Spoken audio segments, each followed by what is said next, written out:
That unfolded on the streets of Detroit on Sunday, where a suspect opened fire on random civilians. Yeah, Taryn, 3 people were killed, a 4th was hurt, and tonight that victim is speaking out about how close he came to death. Fox News' Jessica Dupnack is live with the story, and just really difficult days in Detroit this weekend. So many people scared. There's no other way to put it, but he was terrorizing this West Side Detroit neighborhood. We're standing at 7 Mile in Wyoming. That's where the shooting spree started early Sunday morning, just about 5 o'clock. Now, this shooter, he was choosing people at random, walking up to them, opening fire, walking away in some cases, coming back, shooting again to make sure that his victims were dead. Now, there was one survivor, as you said, a 76-year-old man who was just out walking his dog, a morning walk, and he shared his story with us. If it would have been like 4 inches either way, I wouldn't be talking to you. It would have been devastating. This 76-year-old, the only survivor of a shooting spree where a 19-year-old randomly targeted people in a West Side Detroit neighborhood near where he lived.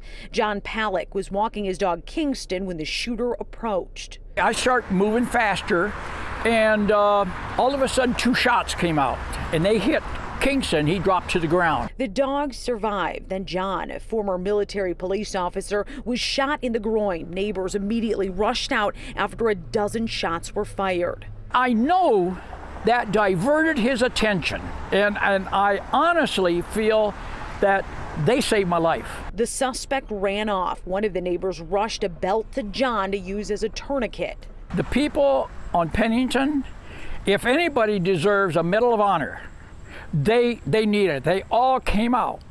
It was fantastic. Sadly, though, 3 other people were shot and killed during this 2.5-hour spree, including Laurie Plazewski Briscoe, a mother of 5, heading to work at a restaurant where she was randomly targeted off Livernois near Pembroke. Waiting for a bus when the assailant walked by her and then with no provocation turned around and fired multiple shots into her.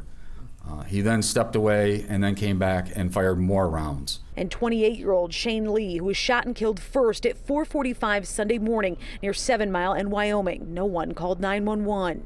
When you look at that first 911 call, had it come in, we have to ask ourselves, will we have been there earlier and been able to prevent another homicide? Shane's body undiscovered for a half hour until a 911 call about a second victim, a Jane Doe, located murdered 3 blocks away.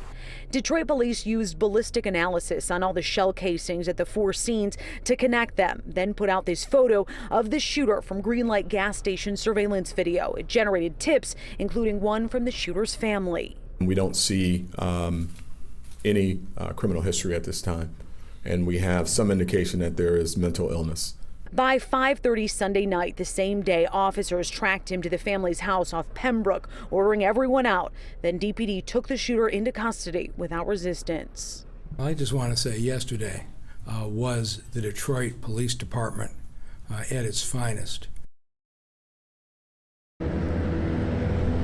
He had that press conference earlier today with the mayor and the chief. They focused more on Detroit police and their efforts yesterday, as opposed to too much emphasis on that shooter. They did say, though, they suspect mental illness played a role here. He's not been charged yet. That could happen as early as tomorrow. Reporting live on Detroit's West Side, Jessica Dupnack, Fox 2 News. Yeah, absolutely appalling to see this happen with innocent people just being killed like this. Jess, do we know if there were any warning signs with this suspect?